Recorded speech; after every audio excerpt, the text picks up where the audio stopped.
আরব দেশগুলোর প্রখরভাবে অনুধাবন করা উচিত। গতকাল যেটি ছিল ইরাক, লিবিয়া, আফগানিস্তান ও সিরিয়ার সমস্যা, আজ সেটি ইরানের সমস্যা।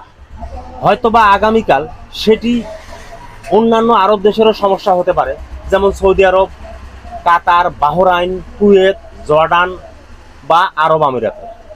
যত শীঘ্রই তারা বিষয়টি গভীরভাবে অনুধাবন করতে পারবে এবং মুসলিম উম্মার ঐক্য প্রতিষ্ঠা করে একটি শক্তিশালী প্ল্যাটফর্ম তৈরি করতে পারবে, ততই তাদের জন্য আশাব্যঞ্জক মঙ্গলজনক হবে।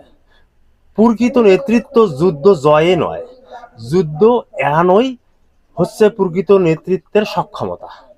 সামরিক শক্তির প্রয়োজন হতে পারে, কিন্তু রাজনৈতিক সমঝোতা ছাড়া সেটা মোটেও সম্পূর্ণ নয়, সেটা সবসময় অসম্পূর্ণই থেকে যায়।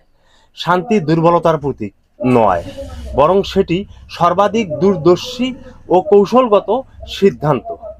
আপনারা আপনাদের বংশ পরম্পরায় ক্ষমতার জন্য যা কাণ্ডকীর্তি করতেছেন সেটা মোটেও শোভনীয় নয়। আল্লাহ হাফেজ।